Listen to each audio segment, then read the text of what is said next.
প্রিয় বন্ধুগণ, মানুষ মানুষের জন্য বাংলাদেশে এমনও অনেক প্রতিষ্ঠান রয়েছে যারা নিঃস্বার্থভাবে মানুষের জন্য কাজ করে থাকেন। তারই একটি নমুনা ও চিত্র আপনাদের মাঝে তুলে ধরছি। তন্মধ্যে উল্লেখযোগ্য যে প্রতিষ্ঠান, সে প্রতিষ্ঠানটির নাম হচ্ছে লায়ন্স চক্ষু হসপিটাল।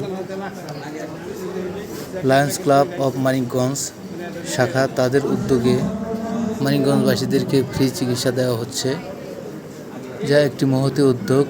ধনী গরিব সকল শ্রেণীর মানুষেরই উপকার হবে। বিশেষ করে এখানে ডায়াবেটিক্স পরীক্ষা করা হয়, প্রেশার মাপা হয়, চক্ষু পরীক্ষা ও দাঁতের কোনো সমস্যা থাকলে তারও সেবা দেওয়া হয়। এখানে যত চিকিৎসা সেবা দেওয়া হচ্ছে তার সবই হচ্ছে প্রাথমিক পর্যায়ের চিকিৎসা সেবা।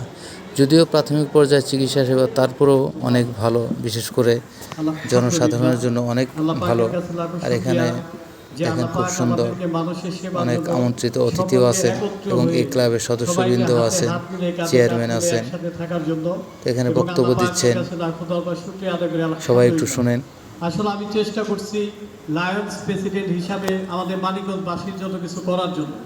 যারা ফেসবুক পেজ থেকে দেখছেন তারা অবশ্যই আমার পেজটিকে ফলো করবেন, লাইক কমেন্টস করে পাশে থাকবেন। আর যারা ইউটিউব চ্যানেল থেকে দেখছেন তারা অবশ্যই আমার চ্যানেলটিকে সাবস্ক্রাইব করবেন আর লাইক কমেন্টস করে পাশে থাকবেন। ক্লাবে যারা এইবারে যারা নতুন সদস্য হয়েছেন তারা সবাই মিলে এই প্রেসিডেন্টকে কিভাবে আগানো যায়, আমাদের মানিকগঞ্জ থেকে যাতে প্রতি বছর আমরা তো এই সেবা তো দিবে ইনশাআল্লাহ অক্টোবরে, এবং জানি প্রতি মাসে আমরা এরকম ভাবে ফ্রি ক্যাম্প করতে পারি। সবার প্রতি ভালোবাসা রইল। প্রেসিডেন্টকে তার দায়িত্ব অনেক সুন্দর বক্তব্য হচ্ছে। অনুরোধ করতেছি। ধন্যবাদ বন্ধুগণ, আল্লাহ হাফেজ।